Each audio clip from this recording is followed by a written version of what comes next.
Hey everybody, the Tree City Growthcast is being brought to you by our company, Tree City Creative. We are a full-service creative marketing company, and we absolutely love helping to produce things like brand videos, social content, podcasts. We do live event production and programming. If it involves getting your messaging down and then helping to get that message captured beautifully and then out to as many people as possible, we would love to help you out with your endeavors. So please get in touch. Today, I've got one of my good friends here.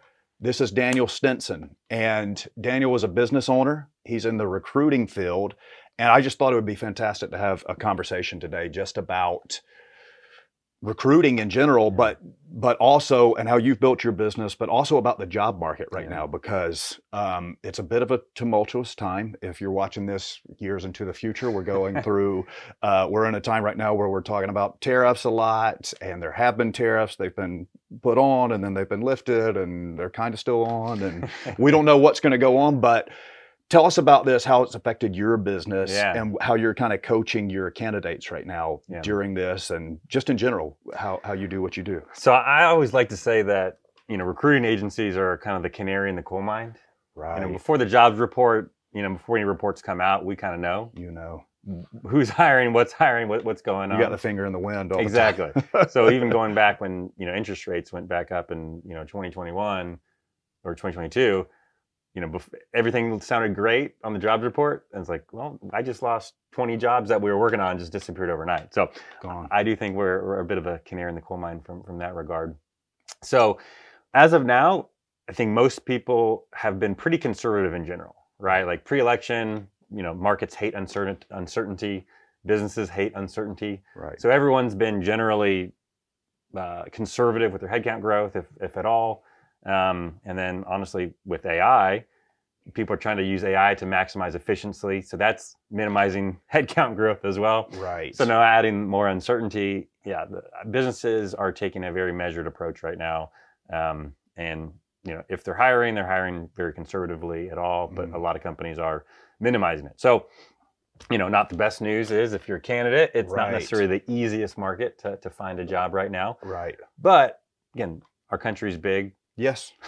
There's still millions of companies that are successful and are growing right now. So there are jobs out, right? So it's not all bad news by any means. And there's certainly lots of things people can do to set themselves up for success and really find, great opportunities. So it's not all bad news. Right. What's a good, because there's some things that'll be universal and didn't change that much with this.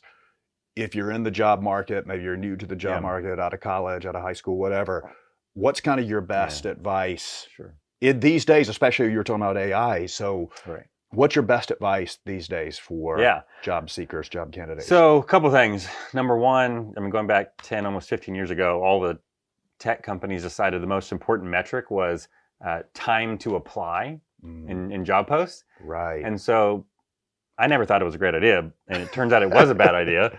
It's because now everybody posts a job. Hundreds, if not thousands of people apply for a job now. And what's this time to apply metric? It's how quick it is for a candidate to apply to a job. And that helps you? No, it's that was the metric that tech companies decided was going to be important. I see. And unfortunately, what that means is the cost to apply is basically zero now for candidates. Right. And the cost is zero. That means you get thousands of people that are not they would not even want the job if they got it probably. Right. Are applying, and that overtaxes the recruiting divisions of companies to review 1,000 or hundreds, if not literally thousands of applications sometimes. And so now when people who do want that job, no, I love that company, that job description is perfect for me, I apply for that job, their application gets lost in a black hole.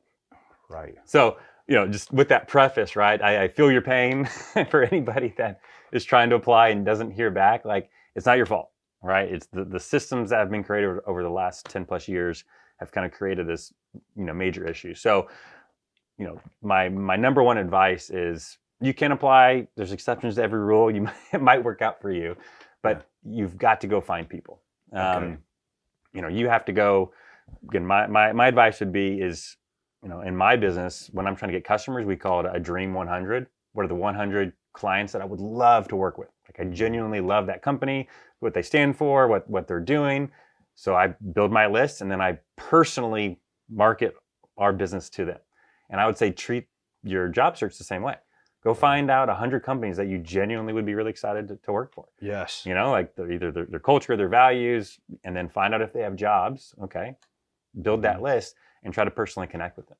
You know, one of the nice things about LinkedIn is you can literally connect with CEOs and VPs. And Yes. again, not every single person, but a lot of people will connect with you. Right. And then if you send a personalized note, you can literally do a LinkedIn selfie video. You can do voice notes to personalize it. I mean, that's just the best way to stand out from the crowd right now. You know, from a sea of, endless applications and resumes, if you make a personal connection, again, with either the hiring manager or the HR manager or, even the owner of the company, if it's a smaller business, you can really stand out that way. So that's number one, is like build your dream 100 list of companies that you want to work for, and then try to network to connect with them. And then obviously that word network is key. Right. Obviously it depends on how big you need the job, right? So if, let's say you got laid off, okay, I need a job quickly. Your search is going to look a little bit differently than someone who, I've got a job, I'm happy with it, but I'm kind of looking for something new, a new challenge. Yes. Two different reactions as to what your approach would be. Right. If you got laid off and you need a job quickly, you need to treat finding a job as your job. Right. You literally 10 hours a day. Literally should spend minimum 6 hours a day. Yeah. Finding your job. And so, honestly, one of my closest friends had that experience, and that's what he did. Right. He went to every networking event. He built his list. He was connecting with people on LinkedIn. He was meeting with as many people as he could. Hey, can I take you out to lunch? Can I go to coffee with you? Mm-hmm. And then when you meet with them, hey, is there anyone else that I should meet? Anyone else you can introduce me to?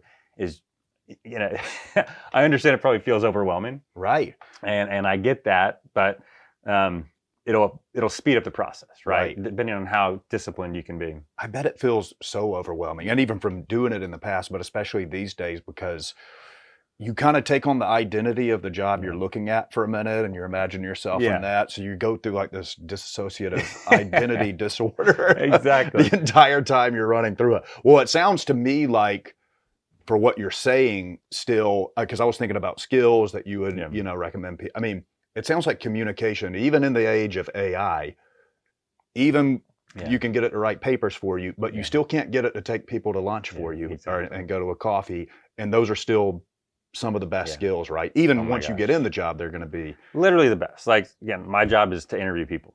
That's all I do. Basically all day, every day is interview people. And it was really interesting. I was helping a friend's applying for jobs right now. And so I did some mock interviews with him. Right. And it was really interesting, like knowing someone so closely and interviewing them. And for me, realizing how, kind of scary or overwhelming or intimidating interviewing can be. Yes. And it kind of gave me a new level of empathy for the candidates that I'm interviewing, or, as they go interview with my clients, I get it if it's hard for you, total empathy and understanding for you. So biggest recommendation is communication. Right. Like do those mock interviews. Like have your practice that spiel over and over and over again, because the difference of someone who comes across really confident in their skill sets and their experiences and what they've actually contributed versus someone who's clearly nervous, kind of fumbling and can't quite clearly articulate what they've done.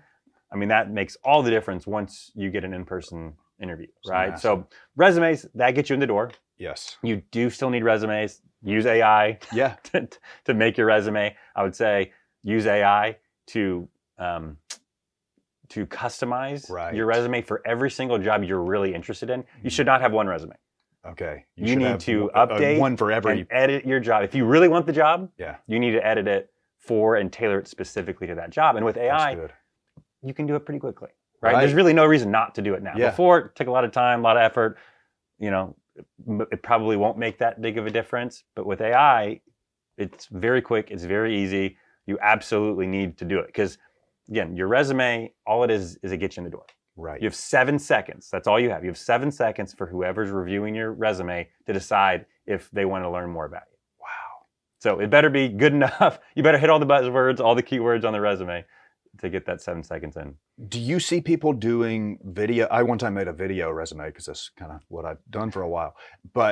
And it seemed to help a lot. Do you see that? Definitely. I think when you're creative and just, again, in a sea of literally hundreds of thousands of applications, any way you can stand out is a good way. So again, I'm not a designer, but again, with AI tools out there, you can have with Canva, you can have an attractive resume. Right. Don't have to overdo it. Like, again, don't want to overwhelm anybody, but just something to stick out any way you can. Again, whether a design of your resume, whether a video. Mm-hmm. Again, you don't want to overdo that too. It's always a pendulum, right? You can kind of come across too try hard. We don't want to go too far along the ways. True, yeah. But just like a quick 30, 60-second intro. And I would even say more about why you're interested in the company. Yeah. And tie that to your resume and your skills and your experiences. But if you can show that you really know that company and why you're really attracted to them, as an employer myself, I hire people for my business. Right. When people are really excited about what we're trying to build, that makes me way more interested in, and maybe them working for the company. Yeah, definitely. Okay. I like that. Okay, so video resume could be good, but anything to help you stand out, right? Yeah. How did you get into the recruiting business? Talking about why, your why. What's your why for getting into this? I always say, and I'm not the only person in this industry that says this, is nobody tries to get into recruiting. Right. No one goes to school for it. And to be honest, is there a degree? No. Okay, I didn't think there was. No. And to be honest, the industry doesn't have a great reputation. Right. I think a couple reasons why. Biggest one being there's no barriers to entry. Right. So anybody can start a recruiting agency, and the cost to start up is very low. So there's, hundreds of thousands, if not millions, of recruiting agencies. And because there's so many, that means a lot of people have had bad experiences with recruiting agencies. So, when I first got into the business, I wasn't necessarily proud to say that this was the field that I got into. I never thought about that. I never had an experience with a recruiter, so that's interesting. I wanted something cool, right? But this is where I ended up, and pretty quickly I realized why. Is I love people, right? My superpower is probably making people feel really seen and heard, right? Which is very helpful when you're interviewing someone. I make people feel comfortable, and I get to know them, like what's actually important to them. When I recruit, it's less, obviously there's a baseline level of skills and experiences they need to have, but it's really more about what do you want? Like, what is the perfect fit for you? That's what I'm looking for. I'm not looking for a good enough fit. I'm looking for a perfect fit for you in the company, and so I end up falling in love with the industries because I get to talk to people and really interesting, really smart people, and hear about what motivates them and what gets them excited, what gets them out of bed, during the day, because we spend, more time at work than we do with our families most of the time. Right. So it'd be better if we actually enjoyed our jobs and what we're doing. And I end up getting to talk to a lot of people that love what they do and are really great at what they do. And then conversely, when you help a company find someone amazing that helps them achieve their goals and their vision, it feels, I've been doing this almost 15 years now, and it's still really gratifying, when you get a note from a candidate and a customer saying, "Oh my gosh, this person's amazing. I never would have found them without you." Like, it's pretty cool. That's really cool. Wow. Yeah, you're creating, in the best cases, you're creating win-wins. Totally. That's exactly what it's like. Win, and win for me too, right? It's good for the business, and triple wins. Triple wins all the time. Exactly. That's great. Oh, I was thinking of something. I had another question for you just about growing your business. But one thing I do because I go, like you do, go to a lot of networking events and those kind of things. Sometimes when I'm practicing stuff, I make a lot of videos that I never show. I get rid of them, but I make videos of me talking and doing, and it's painful. I hate watching them back, but I do watch them back because that is part of the process. Do you recommend that for a job? That's absolutely. I'm so glad you said that. Like, you have to do mock interviews, whether with the person, right? But honestly, there's a lot of technology out there that you can do. I think Google has an mock interview tool. Really? Yeah. Oh, that's great. Yeah. So it'll just send prompt. You can go to ChatGPT. You can feed ChatGPT the job description that you're applying for. Say, interview me. Oh, that's you can literally do it on ChatGPT, do a voice one, or you can do a video one, which I would even more recommend, because it'll be awkward at first, when you watch yourself, and you'll stumble a bunch of times, but again, if you practice it 1, 2, 3, 4, 5 times, then it becomes unconscious competence. Right. So that's what you're looking for, unconscious competence, where it's just flow. You're not thinking anymore. Yes. Right. It's like riding a bike. We don't think about how to ride a bike. Right. But when you're interviewing for the first time in a while, for a lot of people, they haven't interviewed in a while. Yeah. It's like learning to ride a bike for the first time. And you're like, what do I do with my legs? And what do I do with my arms? And again, that'll come across in an interview, unfortunately not in a great way, right? Yes. So the more reps you can get practicing interviewing, videoing yourself, watching it back, it'll move to that unconscious competence where now you're free flowing, like you're riding a bike. Yeah. And for those out there who go take things to the nth degree, you don't want to go too far with it to where you're trying to recall. Right. But just practice, just like it's a one-off. Like, exactly. Here's a couple of things I want to say. And whenever I do that, I think of the stuff later more too, of like, totally. Oh, I should change that little thing. Like, I gave a little talk yesterday, a little introduction to our company, and this morning, matter of fact, my wife caught me. She's like, "What were you saying?" Because I was like saying something like under my breath. And I was like, "Oh, I should use that." She's like, "What were you saying?" And I had been thinking back about it, but it was because I had spent a lot of time. Right. I don't think I would have if I hadn't spent that time on the front end, because I wasn't thinking, like, "Oh, I should get this in and leave this out." You don't want a script, right? Yes, that's inauthentic. That's not going to work. But when you practice it as a script, then it can come naturally, right? And the things will just flow through your mind because you've already said it enough times out loud that it'll come naturally, and it's not a script. But you don't want to just like a script, because an interview, they'll give you a question you haven't prepared for. Exactly. But if you have some talking points on there, you might find it easier to get back to those, right? Like that's okay, good. I was just wondering, I just realized and I didn't even think about the AI tools that you could use. You could probably do the same thing for networking events too. Yeah. Like, but what are some common things people would ask you at a networking event? I mean, that's the best way to use AI is as a thought partner or brainstorm partner. Yes. It's amazing at that. It gets your thinking going in a different, an outside force that forces you to think in a different way. Right. So, again, side note, you mentioned skills. You should be using AI.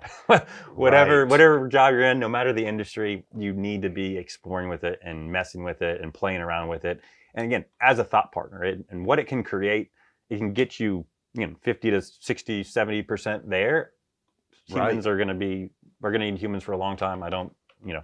You're not too worried about AI then in the job market? Well, in the near term, definitely not. Maybe we'll see what happens if artificial superintelligence happens, but we're still ways from that. But in the meantime, like, what companies are looking for is, again, productive employees, and AI should make you way more productive and really help strengthen and challenge and improve your thinking if you use it as a thought partner and brainstorm partner to sharpen you, basically make you fat. I mean, that's what I've been saying, is it's just going to make productive people more productive. Totally. And if you're not on the train, maybe you weren't productive to begin with. Maybe it'll take you to another step, but the idea is just to use it to further what you were already doing. And when you're interviewing, like saying, I use AI all the time. These are some use cases that I've done. Like, that's going to impress most employers. Like, most employers are going to want to know that you have used it and can use it and know how to leverage it and make yourself and your teams more efficient. So if you've had for someone that's on the job market and have no experience on AI, plenty of free courses out there. You can start playing around with it as a part of your working for a new job. Spend an hour a day, learning AI tools. Yeah, and it's kind of fun just to play with it anyway, right? Like, it's pretty impressive. Oh yeah, what you can do now. It saved me so much time on long edits, because we'll do these interviews or we're capturing like a bunch of speakers and things like that, and I can transcribe everything and then go back and have AI help me pick out, just by giving it the right prompts. Like, oh, I'm looking for a quote where they were talking about, fundraising and partnership with this, whatever. And it'll go through and it just saves an enormous amount of time, But it's stuff, these are things like we do a lot of these crash edits where I was having 16-hour days, maybe there'll be 15-hour days. So it was there was already a lot of productivity there, if you want to call it that. And now it just is speeding it up a little bit. So maybe, you get a chance to eat lunch, So there's that kind of stuff. Okay. So your business, tell us about how, because I know you've been telling me a little bit about, like, last year you did a mastermind, and I don't want you to give away all your secrets or anything, but I know you've had some great growth in recent, in the last year or two months, Tell us about that, and tell us what you kind of attribute it to. It's been really exciting. So I've been, had my own company for, coming up on 8 years now. And, for the first, most of the first years, I was really a sole proprietor, right? Right. You know, all the business came in through word of mouth and referrals, which is great. And it's mostly just me. I'd get some kind of contractor help here and there, but generally just me doing the work, and it was nice. But over the last couple of years, I was like, I really want to start. I want to build a business, right? Well, you need systems, you need processes to build a business. You need, repeatable and scalable things, and it just was not any of those. It was not repeatable or scalable at all the way that I was doing it. So yeah, honestly, the biggest thing I did was I joined a coaching program for boutique small agency owners called Agency Blueprint. Actually out of the UK. Oh, cool. But exclusively coach recruiting agencies. So I'm a pretty frugal person by nature. So, I avoided, spending the money on a coaching program for a long time, but finally bit the bullet, and I have to give them a lot of credit. Like they've created, again, systems and processes specifically for recruiting agencies, and they have like coaches for kind of every aspect of the business.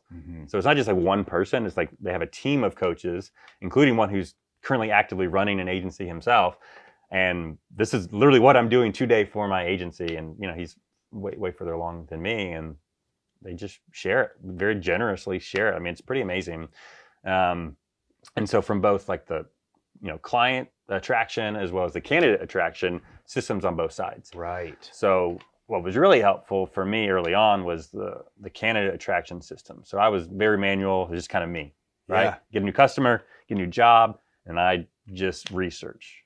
That was just me, just searching the internet. LinkedIn all day. And LinkedIn all day, and all outside of LinkedIn as well. But it's just I know it's fun, right? You kind of feel like a detective a little bit, because I'd be doing these really interesting and unique and kind of hard to fill positions.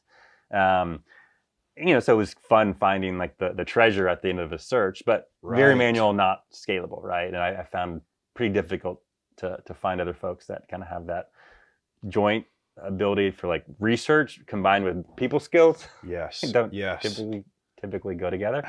But they helped me create some systems to, really automate a lot of this kind of candidate outreach in particular, versus just sending individual messages, emails, LinkedIn messages, phone calls, but personalized still. So this is pretty cool. I love, and I think it's a big differentiator for us compared to all other recruiting agencies, is we do these omni-channel outreach campaigns to our candidates. Okay. So it's email, it's LinkedIn, and potentially text message if we really like the candidate. Right. And we send personalized voice notes to everybody and awesome. Video job descriptions. And these are the candidates. These are to our candidates that we're recruiting for. Right. We're recruiting for the jobs. And our response rate is, I guarantee, way higher than the average recruiting agency, because honestly, it's me describing the job description versus job descriptions. Again, they're necessary, we need them, but they don't really tell the story, and they certainly don't tell you about the company. Right. I get to know my companies really, really well. And so I'm an ambassador for them. I'm excited. I only work with companies that I am excited about, that I genuinely think is a good opportunity. Right. So now you get a video job description of me passionately describing why this is a great opportunity. I get messages literally all the time of people saying, wow, I wish all recruiters used this outreach. That's incredible. Well, because you've already vetted the person to a degree, so they're getting your expertise that you've already gone in and said, I think you'd be great for this, and you're going to know better than anyone. Right. And then they're hearing straight from you. Yeah. I can't imagine what an encouragement that would be to it's just very take different. the next step. It's very different, I think, from most recruiting agencies, the way they work with clients, which is, hey, give them the job description, do a quick intake call, get candidates, and okay, do you live in the right state? Are you in the pay range? Do you kind of check these technical boxes? Right. Great, pass them on. AI can do that. AI can do that, exactly. And it ends up not being very, wasted time for both the candidates and the customers, versus like I really want to get to know the clients. Like why is this a great place to work? Like, if I'm only going to work with clients that have good retention rates. So, okay, why do people want to stay here? Why do they want to come here? And then why do they want to stay? Okay, now I take that, candidate, what's important to you? Are you super ambitious? It's all about, more responsibility, more challenge. Okay, great. No, hey, maybe you're a part of your career, you just had kids, work-life balance a little bit more important. Let's find out, again, going back to what I said earlier, let's find out what's most important to you, Right. And let's make sure it's a perfect fit for what this opportunity is. There's no right or wrong answer, right? But if it's not the right fit, you might have all the right skills and experiences for the job, but if it's not the right fit for you, then you're not going to be a right fit for the client either. Right. You know, we are looking for perfect fit. So yeah. So that's been, I mean, I've been able to scale, just not doing one-to-one messaging all the time. Right. It has made me way more efficient. So that's been huge. And then this is pretty cool too, from both client attraction and candidate is, again, this coaching program has been training me on what they're calling an AI talent partner program. Super excited about this because, you know, recruiting agencies, unfortunately, it feels like competition to HR managers and internal recruiters, right? Because that's their job. Right. And it's like, well, I don't want to pay you. I'm already paying internal recruiters. Why would I pay an external recruiter to do the same work? And I get that. That's totally fair. So, you know, we work really well for like super hard to fill positions where you need a researcher, right, to just scour the whole internet to find people. Right. Still works really well for those roles. But it didn't work well for, you know, individual contributor roles or tightly defined roles. It didn't work as well for kind of that middle to lower market positions, right? I see. Right. Leadership positions, you know, C-suite, VP, directors, you know, search firms like myself still make a lot of sense. Yes. But it doesn't make a lot of sense to pay us for, again, individual contributors most of the time. And then you get this competition between the internal recruiters. So with this AI talent partner program, it's basically helping us automate about 80% of the process. Okay. So we're saving tons of money on labor costs because our time, it doesn't take nearly as much time as it used to, and then we can pass those savings along to our customers.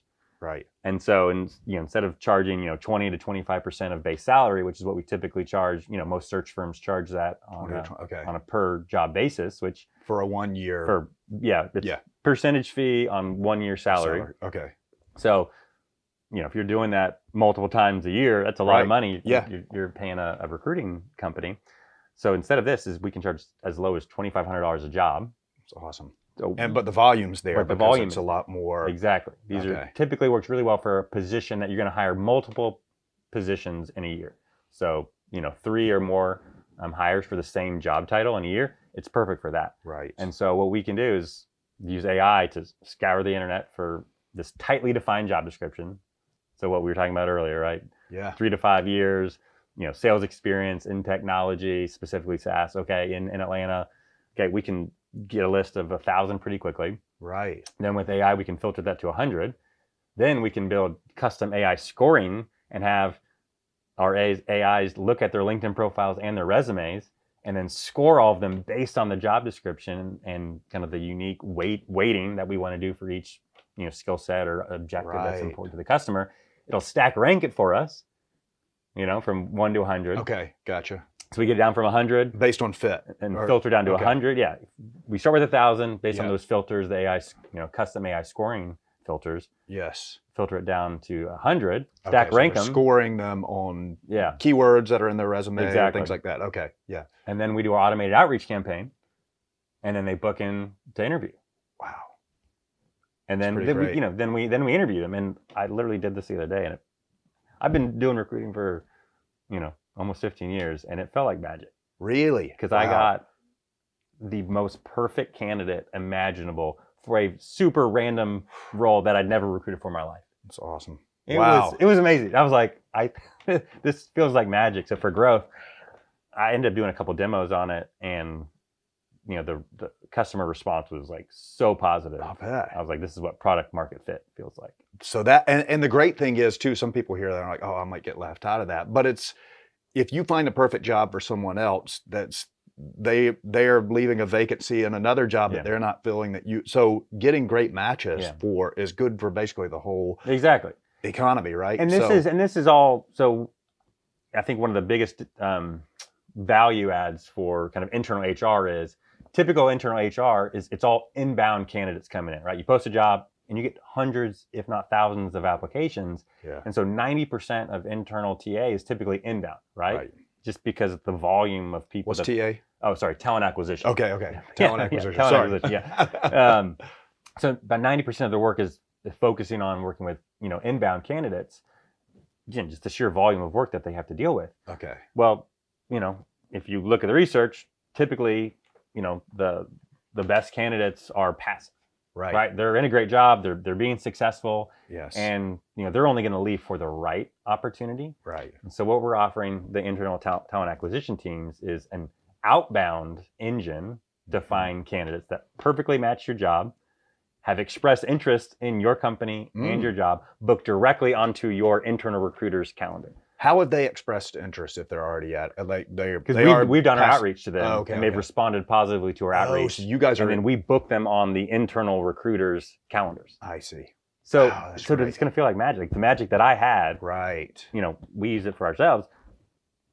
The internal recruiters will have that same magic where literally they just have interviews pop up on their calendar, and they're perfect candidates that they would be like dream to find on their own. Yes. So I'm very, very excited. This is brand new, right? We're just rolling out the pilot. We're using it ourselves, trying it out with a couple customers. So we're early stage right now. But again, the response I've gotten from the first two demos I did were amazing. And then my own personal use case, I'm like, this is going to pop off. Dang, that's exciting. Yeah, super excited. Okay, so some of these processes you started developing because of your mastermind. Yeah. And I found the same thing at my journey of growing a business as investing in yourself, would you say? Like that is always, and the reason I think that's such a thing is because I think you realize the farther you go into any type of business, lots of people have great ideas. Right. I heard a quote recently that was like, the best business ideas in the world are in a graveyard somewhere. Because people will have these ideas and never take action on them, right? There are lots of great ideas. And so anyway, all that to say, the biggest thing is getting things that'll spur you to take action. And I think masterminds, like for me, it's been the Story Brand group that I'm in, which we've talked about, and I've talked about some on here, has been fantastic for that. Even some of the networking groups I go to, they'll have classes and talks and things like that. But things that will, you're investing in yourself, you're taking the time to go to it. You hopefully are going to meet people, and that's part of the action too, is meeting people. But things that will help you to take action and push you to take action. So investing in yourself, if it causes you to take action, can pay off big time, right? I couldn't agree more. I mean, people have been telling that my whole career. Yes. And I did not take the advice. Yes. For a decade, probably. Yeah. I was like, I'm fine. I can figure this out. I'm smart. Right. Yeah. I just do the same thing. And then, really, it was last year. I was like, I need help.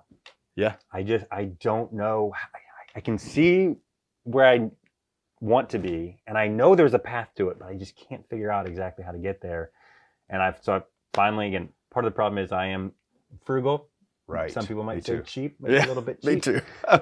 So just making the investment in myself felt, a little excessive, I think, part of it. Yeah. But I cannot. Some of these are not cheap. Yeah, exactly. Right. No, again, it's not cheap. The mastermind I joined is not cheap, but same. Again, here I am giving them a free promo right now because of the value that they've created for my business. So I cannot learn from me. Don't go a decade without doing it. I would go back in time. I would have invested in a mastermind group or a coaching group or just a coach a long time ago.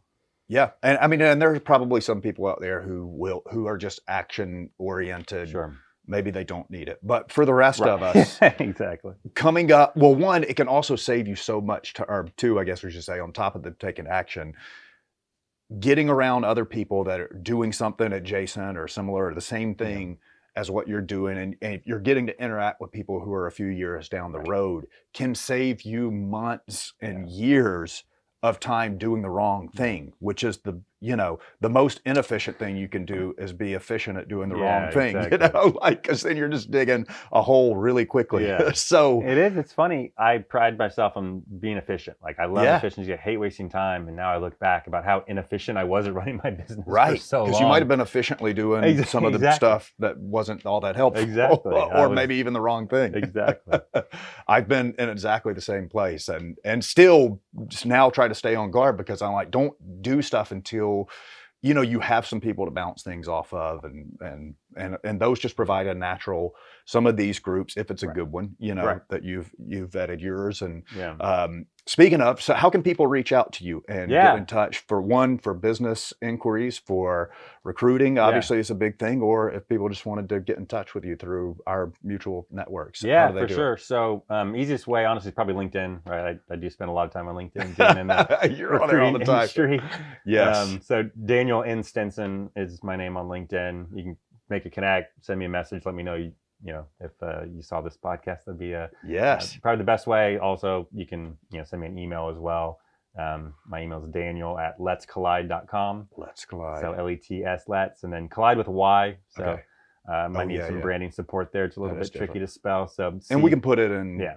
any clips or anything that we share. Okay. We can Sounds put good. But name up, the name of the business is Talent Collyde. Talent. You can also just check out talentcollyde.com.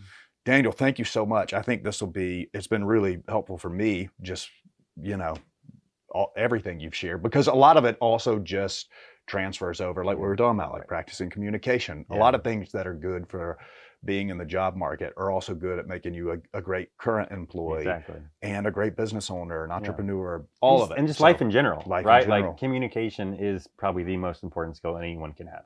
Absolutely. Absolutely. So I'm going to get on my phone and practice videos and things I'm going to talk to Christina. Practice those ahead of time. Man, thank you so much Yeah, for man. doing this. This was Yeah, awesome. for sure. And I can't wait for this to get out for Yeah. everybody.